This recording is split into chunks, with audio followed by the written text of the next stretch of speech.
The autumn night air had a bite to it as Amara Johnson checked her phone for the 10th time. 10:47 p.m. The bus was already 17 minutes late. She pulled her hoodie tighter around her shoulders and glanced up and down the empty street.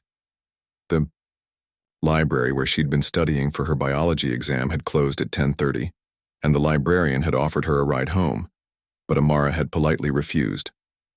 At 17, she prided herself on her independence. "Just be careful," the librarian had warned, her eyes darting to the window where darkness had already settled. "It's getting late." Now standing alone at the bus stop with only the dim yellow streetlight above her, Amara was starting to regret her decision.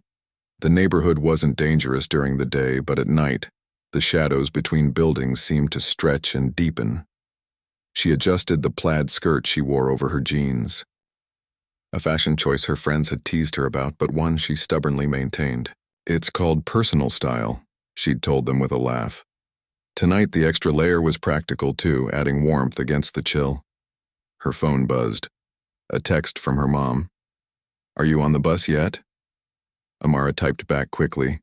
"Bus running late. Should be home soon." She didn't mention her growing unease. Her mother had enough to worry about, especially with the upcoming city budget vote. Being the daughter of Mayor Elise Johnson meant understanding that sometimes public responsibilities came first. Amara had learned to be self-reliant from an early age. The distant sound of a car engine broke the silence. Amara looked up hopefully, but it wasn't the bus. Instead, a police cruiser rolled slowly down the street, its headlights cutting through the darkness. For a moment, she felt relieved at the presence of authority, but something in the way the car slowed as it approached made her stomach tighten. The cruiser pulled alongside the bus stop, and two officers stepped out. One was tall with broad shoulders and a stern expression that deepened the lines around his mouth. The name tag on his uniform read Officer Daniels. The other was younger, maybe in his late 20s, with a buzz cut and nervous energy as he scanned the area. His name tag read Officer Reynolds. "Evening," Officer Daniels said, his tone casual but his eyes sharp as they assessed her. "Little late to be out by yourself, isn't it?" "I'm just waiting for the bus," Amara replied, her voice steadier than she felt. "I was at the library studying." "Got some ID on you?" the younger officer asked, taking a step closer. Amara nodded, reaching for her backpack. "My student ID is in here." "We've had reports of drug activity in this area," Officer Daniels cut in. "Dealers using kids as runners." "I'm not," Amara began, confused by the sudden accusation. "What's with the skirt over jeans?" "Officer Reynolds?" interrupted, his eyes narrowing. "That where you keeping your stuff?" Before Amara could process what was happening, Officer Reynolds reached forward and tugged at her skirt. The rough movement caught her off guard, and she stumbled backward. "Hey," she protested, her voice rising with indignation and fear. "You can't just grab me like that." "If you've got nothing to hide, then you shouldn't be worried," Officer Daniels said, his hand moving to rest on his belt near his taser. A car drove by, slowing slightly as the driver noticed the scene unfolding. At the bus stop, Amara felt a surge of hope that someone might stop, might witness what was happening, but the car continued on. "I'm a student," she said, fighting to keep her voice from shaking. "I was at the library. I have my books right here." She gestured to her backpack. "Empty your pockets," Officer Reynolds demanded. "You need reasonable suspicion to search me," Amara said, remembering what her mother had explained to her about citizens' rights. Growing up as the daughter of a politician who championed police reform meant dinner table conversations often involved civic education. Something flickered in Officer Daniels' eyes, surprise perhaps or annoyance at her knowledge. When someone matches a description and behaves suspiciously in a high-activity area, that's reasonable suspicion, he countered. "What description?" Amara asked, her frustration mounting. "I'm just waiting for a bus." "The attitude isn't helping your case," Officer Reynolds said, stepping closer. He reached for her skirt again. "Turn out your pockets and lift up that skirt." Amara stepped back, bumping into the bus stop bench. "No, you don't have the right to touch me. I want to call my mom." "Oh, you want your mommy?" "Officer Reynolds, mocked, exchanging a look with his partner. "How old are you anyway?" "I'm 17 and I know my rights," Amara said, trying to project confidence despite the fear blooming in her chest. "You need to tell me why you're stopping me." Officer Daniels sighed heavily. "Look, kid, we can do this the easy way or the hard way.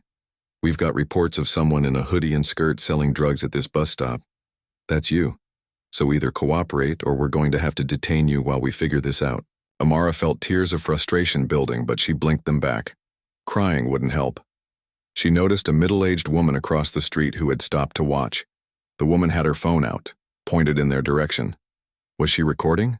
Amara felt a surge of relief at the potential witness. "I'm going to get my ID," she said carefully, making slow, deliberate movements as she unzipped her backpack. As she searched for her wallet, a car honked nearby, causing Officer Reynolds to startle. He grabbed Amara's arm, his fingers digging into her skin. "Hands where I can see them," he shouted. "I'm just getting my ID like you asked." Amara cried out, wincing at his grip. More people were noticing now. A man walking his dog had stopped. Another car slowed, the driver clearly watching the scene unfold. Amara could feel the situation spiraling, the officers becoming more agitated as they attracted attention. She finally pulled out her wallet with trembling hands and extracted her school ID. "Here, I'm a student at Washington High. I have a driver's license too." Officer Daniels took the school ID, examining it under the glow of his flashlight. His expression remained unchanged. "And the license?" he prompted. Amara fumbled in her wallet again, finding her driver's license tucked behind her library card. She handed it over, watching Officer Daniels's face as he read it. The change was immediate and unmistakable. His eyes widened slightly, and he glanced up at her face, then back down at the license. "Johnson," he said, his voice suddenly different, lighter. "Any relation to Mayor Johnson?" The question hung in the air between them. Amara had never used her mother's position to get special treatment, had in fact gone out of her way to keep a low profile at school. But in this moment, with fear still coursing through her veins and anger building at the unfair treatment, she couldn't bring herself to lie. "She's my mother," Amara said quietly. Officer Reynolds' hand dropped from her arm as if he'd been burned. He stepped back, looking uncertainly at his partner. "Your mother is Mayor Elise Johnson?" Officer Daniels clarified, his tone now almost friendly. The earlier hostility vanished. "Yes," Amara replied, rubbing her arm where Officer Reynolds' fingers had dug in. The transformation was striking. Officer Daniels handed back her IDs with what appeared to be an attempt at a smile. "Well, why didn't you say so? We're just doing our job, keeping the streets safe. It's not safe for a young lady like yourself to be out this late alone." His voice had taken on an almost paternal quality that made Amara's stomach turn. Officer Reynolds nodded vigorously. "Absolutely. In fact, we'd be happy to give you a ride home. Save you waiting for the bus in this cold." The woman across the street was still recording. The man with the dog had moved closer. Amara realized with a jolt that if these bystanders hadn't been present, if the woman hadn't been filming, this interaction might have gone very differently, even after the officers learned who her mother was. "No, thank you," she said, her voice stronger now as the fear began to give way to anger. "I'll wait for the bus." "Are you sure?" Officer Daniels pressed. "It's really no trouble. Your mother would want you to get home safely." "My mother," Amara said deliberately, "believes in equal treatment under the law. For everyone. Not special favors based on who your parents are." Something like discomfort flickered across Officer Daniels's face. The sound of an approaching bus saved him from having to respond. As the bus rumbled to a stop beside them, its doors hissing open, Amara gathered her backpack. "Have a good night, officers," she said, stepping onto the bus. As she found a seat, Amara's hands were still shaking. She looked out the window to see the officers returning to their cruiser, their body language tense. The woman who had been recording gave Amara a nod of solidarity before the bus pulled away. Amara took out her phone, her thumb hovering over her mother's contact. "What would she say? How would this affect her mom's position, her work?" For a moment she considered saying nothing, pretending it never happened. Then she thought of other kids who might face the same treatment. Kids whose last names didn't carry the weight hers did. Kids who didn't have bystanders recording. Kids who might not know their rights or might be too afraid to speak up. With a deep breath, she pressed call. Her mother needed to know. The city needed to know. Something had to change. Mayor Elise Johnson was reviewing budget proposals when her phone rang. Seeing her daughter's name flash across the screen, she smiled. Amara rarely called this late unless she needed a ride home from the library. "Hey, sweetie," she answered, leaning back in her office chair. "Still waiting for the bus?" The silence on the other end lasted just long enough for Elise to know something was wrong. "Mom," Amara's voice trembled slightly. Something happened. As Amara recounted the incident at the bus stop, Elise's face hardened.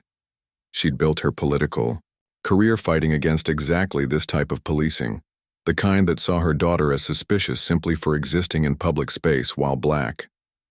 But hearing it happen to her own child made the blood pound in her ears differently than any other case that had crossed her desk. "Are you okay?" Elise asked, already reaching for her car keys. "I'm coming to get you." "I'm on the bus now," Amara said. "But Mom, these officers, they completely changed when they saw my last name. One minute they're treating me like a criminal. The next they're offering me a ride home like we're friends." Elise closed her eyes briefly. Did anyone see what happened? A woman across the street was recording, and some other people stopped to watch. "Good," Elise said firmly. "We'll need that footage." By the time Amara arrived home, the video was already spreading across social media. The woman who had recorded the incident, a local hairstylist named Delia Wright, had posted it with the caption, "Watch how fast these cops change when they realize they're messing with the mayor's daughter." What about kids who don't have important parents? The 18-minute video showed everything. The officers approaching Amara, the aggressive questioning, Officer Reynolds grabbing at her skirt, and then the dramatic shift when they learned who she was. By midnight, it had been shared over 5,000 times. Elise sat with Amara at their kitchen table, a mug of tea cooling between her hands as she watched the video for the third time.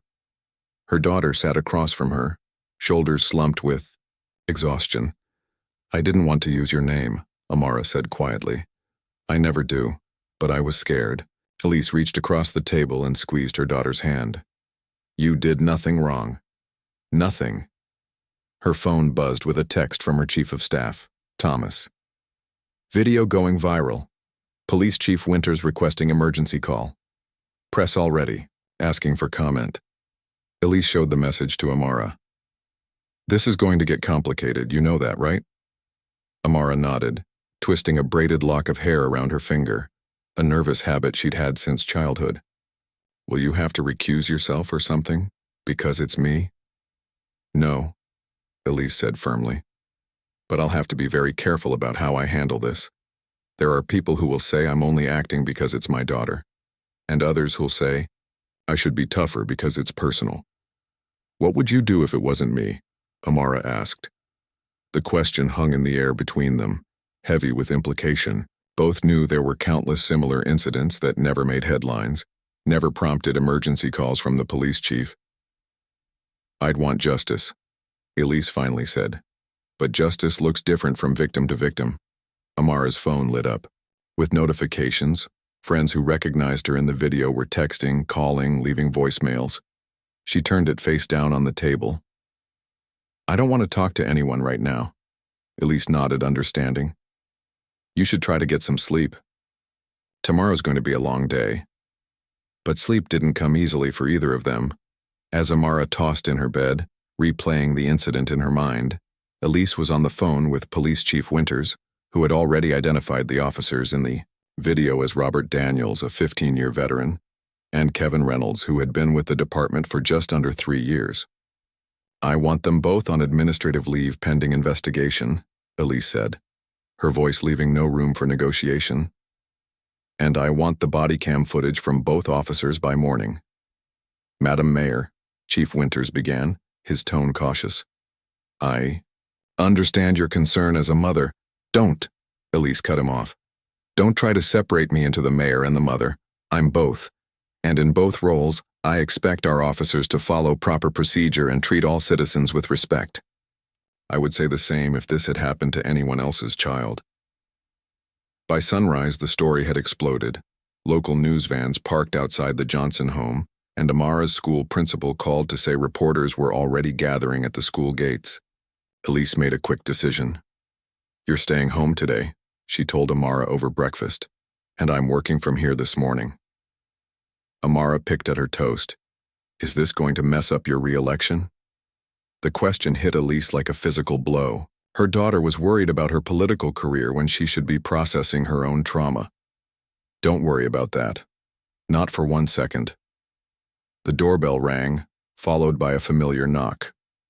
Thomas, Elise's chief of staff, entered the kitchen, carrying 2 tablets and looking like he hadn't slept.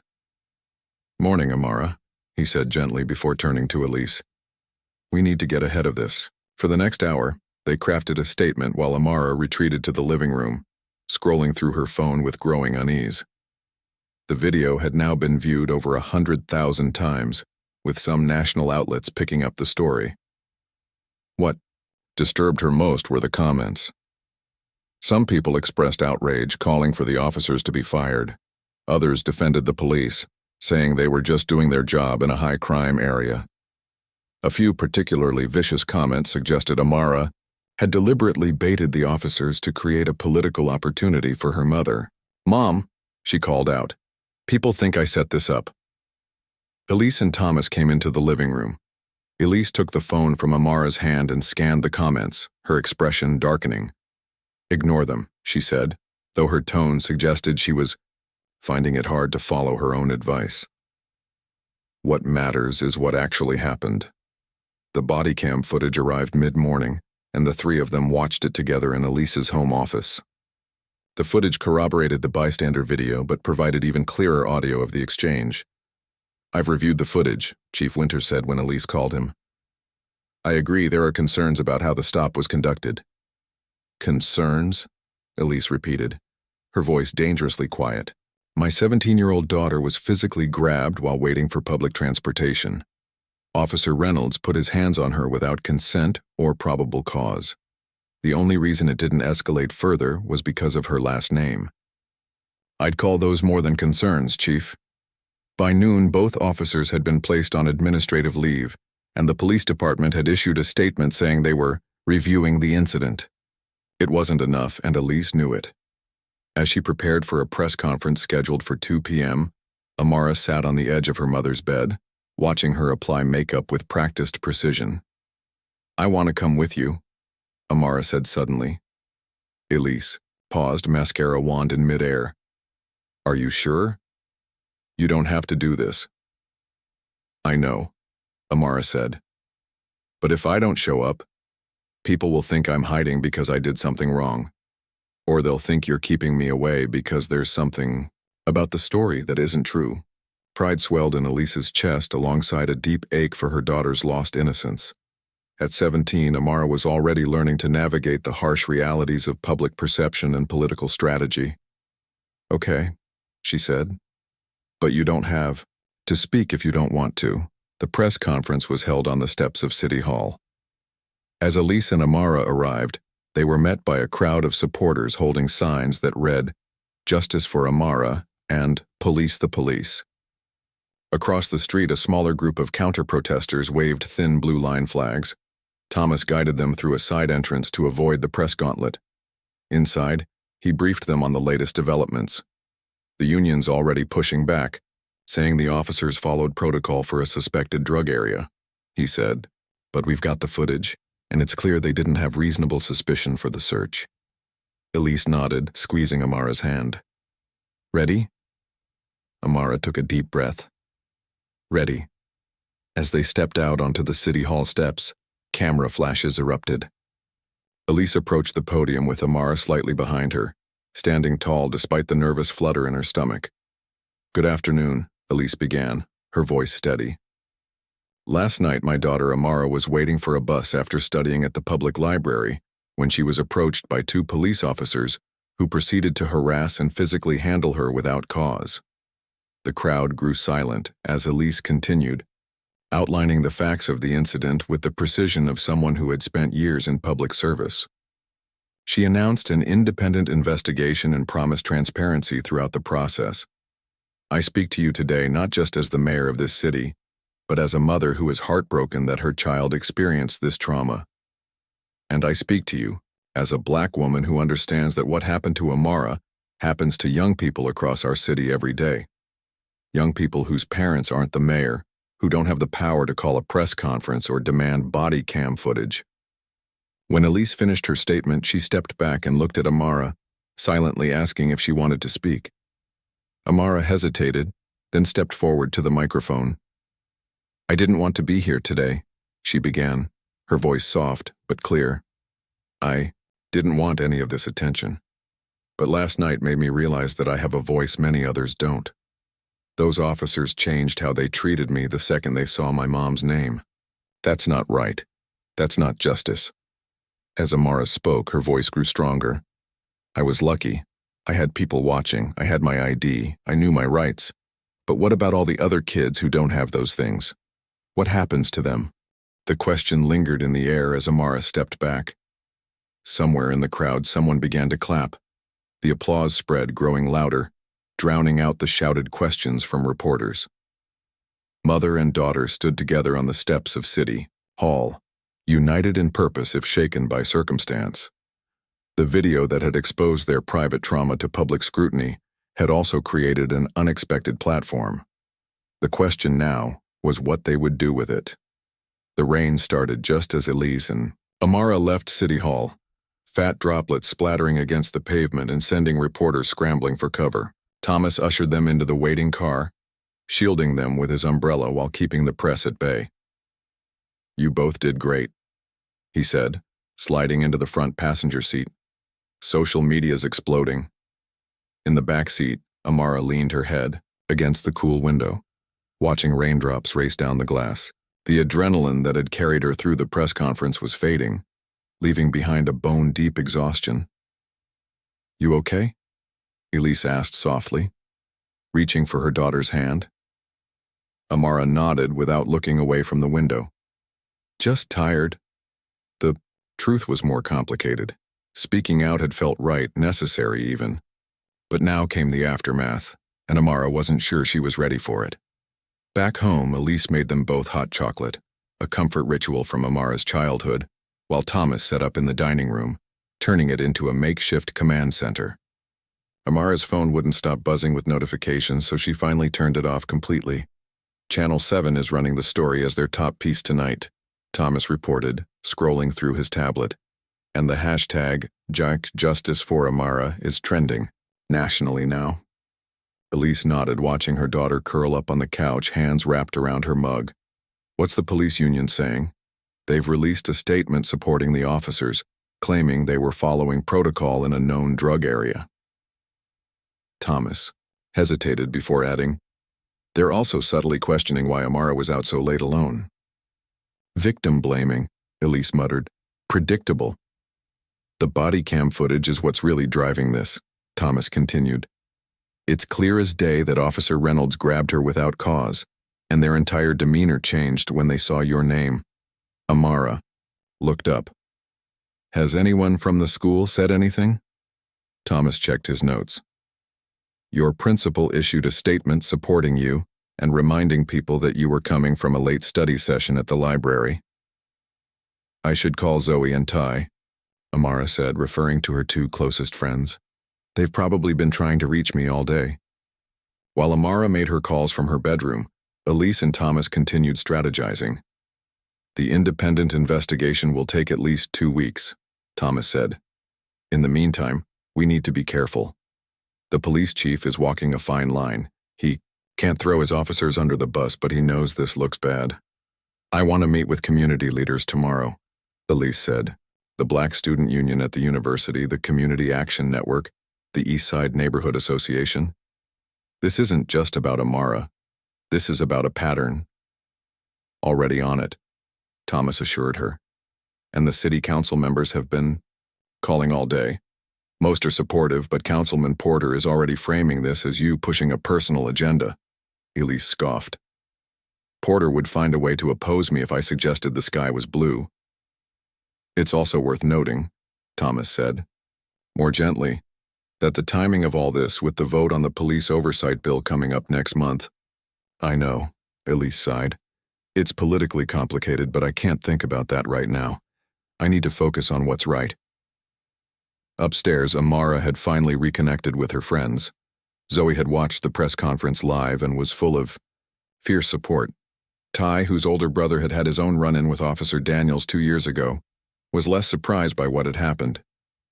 Man, when me and my brother saw that video, he just nodded like, "Yep, that's Daniels all right." Ty told her. He's known for this kind of stuff on the east side. Nobody believed my brother when he complained. Did he file a formal complaint? Amara asked. Yeah, but nothing came of it. It was just his word against the officers. This information settled heavily in Amara's chest.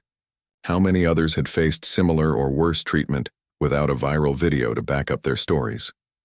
The next morning dawned gray and drizzly, matching Amara's mood as she scrolled through news articles about the incident. Her mother had already left for an early meeting, leaving a note promising to be home for dinner. Alone in the house, Amara felt both isolated and exposed. She knew reporters were still camped at the end of their driveway, hoping to catch her coming or going. Her phone had over 300 unread messages, many from classmates she barely knew, suddenly interested in her story. A text from Delia Wright, the woman who had recorded the video, caught her attention. "Hope you're holding up okay. Let me know if you need anything." Amara hesitated, then replied, "Thanks for recording. Without that video, it would have been just my word against theirs." Delia responded almost immediately. "I know exactly how that goes. My nephew went through something similar last year. No video, no justice." An idea began to form in Amara's mind. By the time her mother returned home that evening, looking tired but resolute, Amara had a proposal ready. "I want to start collecting stories," she explained over dinner, "from other kids who've had experiences like mine, or worse, people who didn't have someone recording, who didn't have a mayor for a mom." Elise set down her fork. "That's a big undertaking." "I know, but I've already talked to Ty and Zoe and they're in, and Miss Wright, the woman who recorded the video, says she knows at least 5 other people who've had issues with Officers Daniels and Reynolds."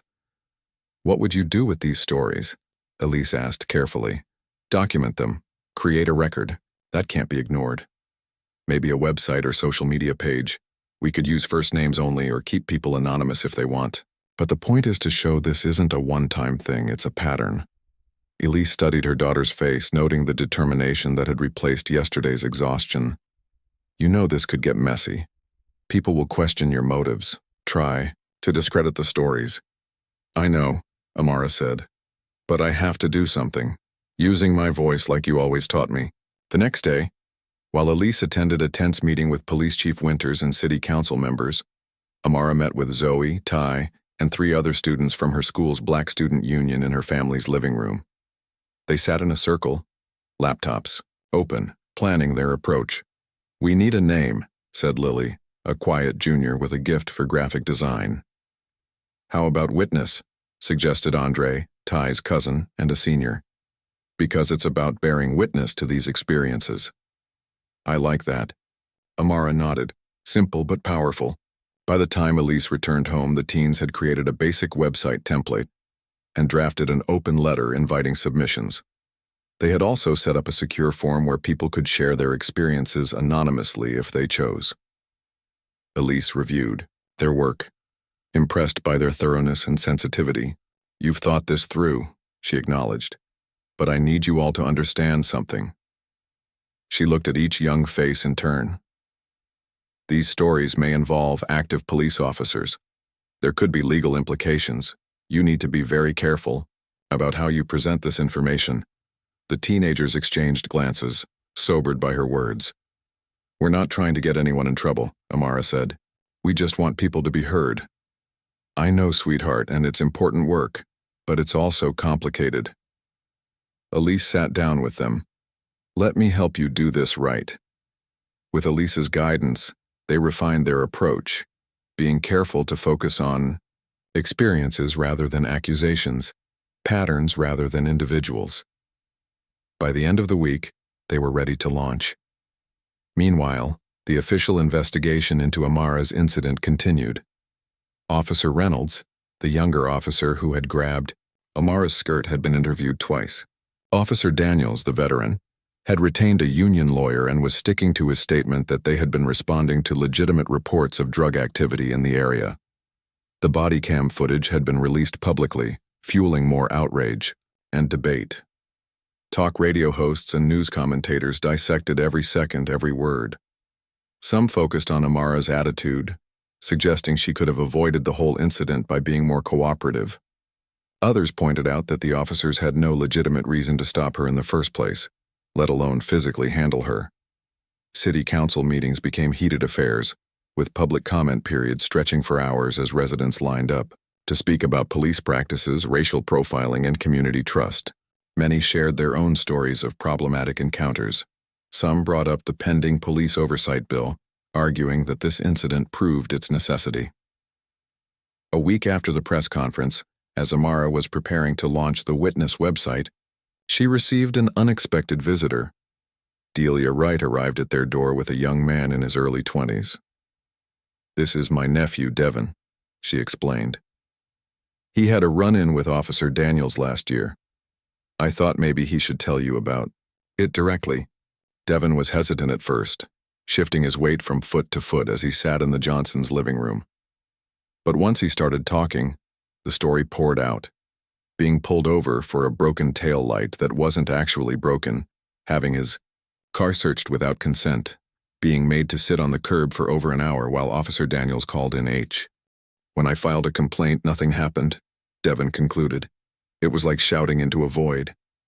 "Not this time," Amara promised. "This time people are listening." After Delia and Devin left, Amara sat in silence for a long time, thinking about everything she'd heard, not just from Devin, but from all the messages and calls she'd received over the past week. So many similar stories, so many voices that had gone unheard. When Elise came home that evening, she found Amara at the dining room table, surrounded by notes and her laptop open to the newly launched Witness website. "It's live," Amara said, looking up. "We've already received 12 submissions." Elise sat down beside her daughter, taking in the simple but powerful design of the site. The tagline read, "Because every story deserves to be heard." "I'm proud of you," Elise said softly, "taking something painful and turning it into something meaningful." "I had a good teacher," Amara replied with a small smile. As they sat together, at the table Amara's phone buzzed with a notification. Another story had been submitted to the website. Then another, and another. The ripples from that night at the bus stop were spreading outward, touching lives and bringing hidden truths to light. What had started as a frightening encounter for one girl was becoming a moment of reckoning for an entire community, and Amara, reluctant though she might have been initially, found herself at the center of it all, her voice growing stronger with each passing day. 2 weeks after the bus stop incident, Amara sat in her high school cafeteria, trying to ignore the whispers and stares. Though she'd returned to school 3 days after the press conference, the attention hadn't faded. If anything, the launch of the Witness website had amplified it. "You should see how many submissions we got overnight," Zoe said, sliding onto the bench across from her. 43 news stories, people from all over the city and beyond, Ty added, joining them. "Got one from the next county over. Turns out Officer Daniels worked there before transferring here. Left behind quite a reputation." Amara pushed her lunch tray away, appetite gone. The website had grown beyond anything they'd imagined, with over 200 submissions in just 1 week. Each story added weight to her shoulders, the responsibility of handling these experiences with care, of making sure they led to actual change. "Ms. Hernandez wants to talk to us," Lily said, approaching their table. "About the town hall tomorrow." Ms. Hernandez, their social studies teacher, had been one of the few adults at school who hadn't treated Amara differently after the incident. When she'd heard about the Witness project, She'd suggested incorporating it into the upcoming town hall on community police relations, an event that had been planned months earlier, but had taken on new significance. She says we can have 5 minutes during the student presentations, Lily continued, to explain the project and share some of the patterns we've found. Amara nodded, though her stomach tightened at the thought of speaking publicly again. The first time had been fueled by raw emotion and her mother's steady presence beside her. This would be different, more measured, more focused on solutions. That evening, Amara and her friends gathered at Ty's house to prepare for the town hall. They spread out in his family's basement, laptops open, sorting through the submitted stories to identify key patterns. The most common thread is pretextual stops, Andre said, scrolling through his notes. Minor reasons for stopping someone that wouldn't normally warrant police attention. And location bias, Zoe added. The same behaviors that get you stopped in certain neighborhoods don't even get a second glance in others. What about demographic data? Amara asked. How many submissions included age, race, gender? About 70%, Ty said. We've been organizing them in that spreadsheet I shared. It's pretty clear who's getting targeted. They worked into the evening, distilling hundreds of personal experiences into clear patterns that couldn't be dismissed as isolated incidents. Around 9, Amara's phone rang, her mother checking in. How's the prep going? Elise asked. Good, I think, Amara replied, stepping away from the group for privacy. But Mom, some of these stories, her voice caught. There's a 10-year-old who was stopped and questioned while walking home from school, a grandmother handcuffed in front of her grandkids because she matched a description. Elise was quiet for a moment. This is why what you're doing matters, sweetheart. Are you coming tomorrow? Amara asked. I can't, Elise said regretfully. I have the final meeting with the independent investigator. Their report comes out the day after tomorrow. Amara bit her lip. Any idea what it's going to say? I don't know the specifics yet, Elise answered carefully. But from what I gather, it's going to be thorough. The investigator interviewed 27 people, including the officers, witnesses, and community members. After hanging up, Amara rejoined her friends, feeling both nervous and determined. Whatever happened at tomorrow's town hall, whatever the investigation revealed, they had already accomplished something important. They had created a space where people's stories were validated, where patterns could no longer be denied. The town hall was held in the high school gymnasium, transformed with rows of folding chairs and a small stage. By 6:30, people were lined up outside the doors. By 7, the gym was packed, with extra people standing along the walls. Ms. Hernandez found the teens in the hallway, reviewing their notes one last time. Ready? She asked. You'll be up after the police chief speaks. Amara nodded, her mouth dry. The size of the crowd had caught her off guard, but there was no backing out now. Inside, Chief Winters was at the microphone, his expression somber. Understand the concerns raised by the community. We take all allegations of misconduct seriously, which is why we've cooperated fully with the independent investigation. He continued with prepared remarks about the department's commitment to improvement, mentioning training programs and community outreach efforts. When he finished, the applause was scattered and half-hearted. Ms. Hernandez stepped up next, introducing the student presenters. These young people have created a platform for community voices, she explained. I believe what they've found deserves our attention. Amara approached the microphone, flanked by her friends. She had decided to speak first, to establish the purpose of their project before diving into the data. My name is Amara Johnson, she began, her voice steadier than she felt.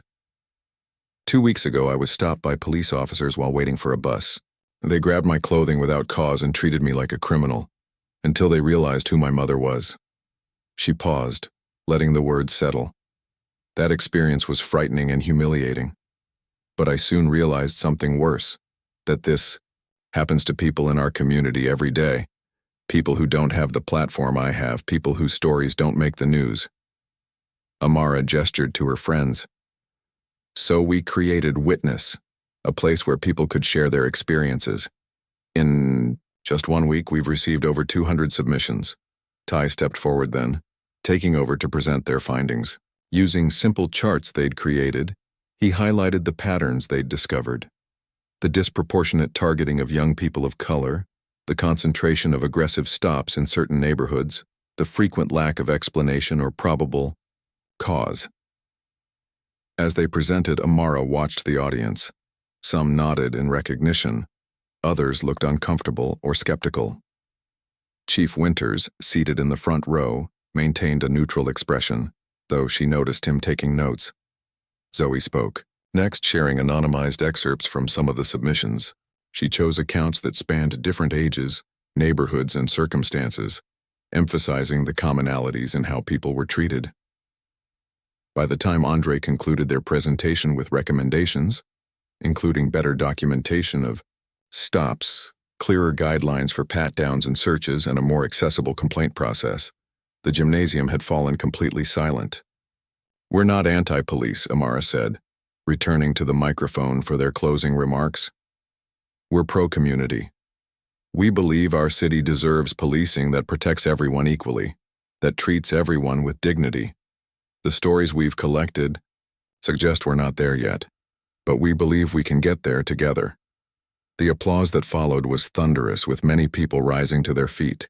As Amara and her friends left the stage, community members approached them, some with tears in their eyes, others with handshakes and words of gratitude. Not everyone was supportive, however. As they made their way toward the exit after the town hall concluded, they passed a group of adults in heated discussion. "This is just political theater," one man was saying. "The mayor's daughter gets roughed up a little, and suddenly we're supposed to overhaul the entire police department." "Did you even listen to what they presented?" a woman countered. "This isn't about one incident, it's about a pattern. Kids with a website aren't experts on policing," another man scoffed. "How do we even know those stories are real?" Amara pretended not to hear, but the words stung. She had expected pushback, but facing it directly was different. Outside the gymnasium, Chief Winters was waiting. He approached Amara with a careful expression. "Miss Johnson," he said, "that was a thoughtful presentation." "Thank you," Amara replied stiffly, unsure of his intentions. "I'd like to see the full data set you've collected," he continued. "Not the personal details, of course, but the patterns you've identified.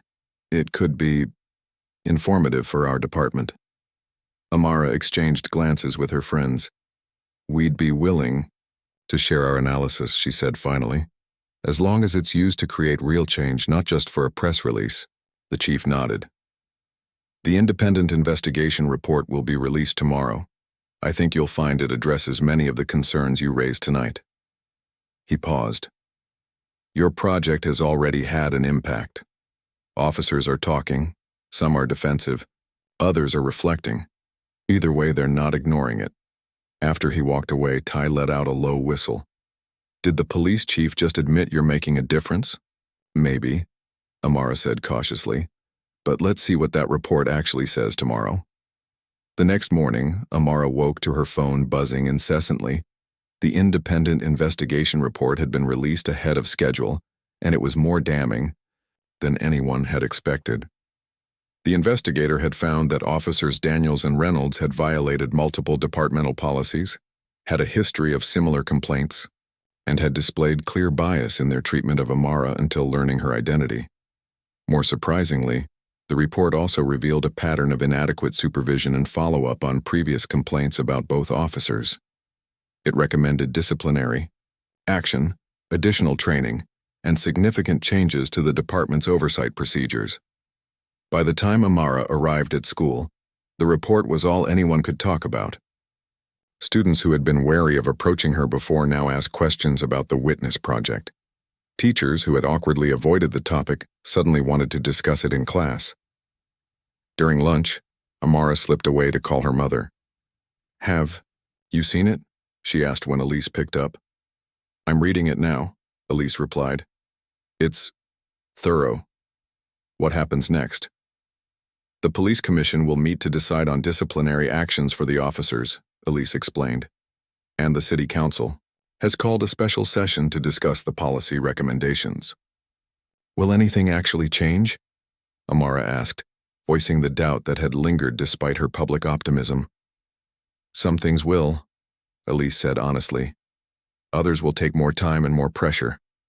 But sweetheart, what you and your friends did, with that website, with your presentation last night, that's the kind of pressure that makes change possible." After school, Amara met her friends at their usual spot in the park. The day was unusually warm for autumn, golden light filtering through trees that were just beginning to turn. "The submissions are still coming in," Ty reported. 15 more, since the report was released. "And guess what?" Zoe added excitedly. 3 other schools have contacted us about starting their own witness projects. 1 in this city, 2 in neighboring counties. Amara leaned back against a tree trunk, taking in this news. What had started as a response to her own trauma was growing, spreading, becoming something larger than herself. The path forward wasn't clear or easy, but for the first time since that night at the bus stop, she felt something like hope. As the sun began to set, casting long shadows across the grass, Amara thought about all the people who had shared their stories, all the voices that had been silenced for too long. Whatever happened with the officers, whatever policies changed or didn't, those voices had been heard, and they would continue to be heard. That, she decided, was a beginning. 3 months after the bus stop incident, the snow fell gently outside the windows of City Hall as Amara sat in the back row of the council chambers, watching her mother address the packed room. The police accountability bill was up for a final vote after weeks of debate, amendments, and community input. "This legislation isn't perfect," Mayor Elise Johnson was saying, her voice steady and clear in the hushed room. "But it represents a significant step toward a police department that serves and protects all our citizens equally, regardless of neighborhood appearance or family connections." Amara felt a flutter of pride as her mother continued, outlining the key provisions of the bill. A civilian oversight board with actual authority, mandatory body cameras with strict activation policies, improved training on bias and de-escalation, and a public database of officer complaints and disciplinary actions. Many of these elements had been part of Elise's original police reform platform when she'd first run for mayor. But they'd stalled in the face of political resistance, departmental pushback, and competing priorities, until now. Beside Amara sat Ty and Zoe, who had skipped their afternoon classes to be here for the vote. On her other side was Delia Wright, whose phone recording had started it all. In the months since that night at the bus stop, Delia had become something of a mentor to Amara, helping her navigate the unexpected spotlight and teaching her about community organizing. "The public comment period is now open," announced the council president, a stern woman with silver-streaked hair. "Each speaker has 2 minutes. One by one, community members approached the microphone.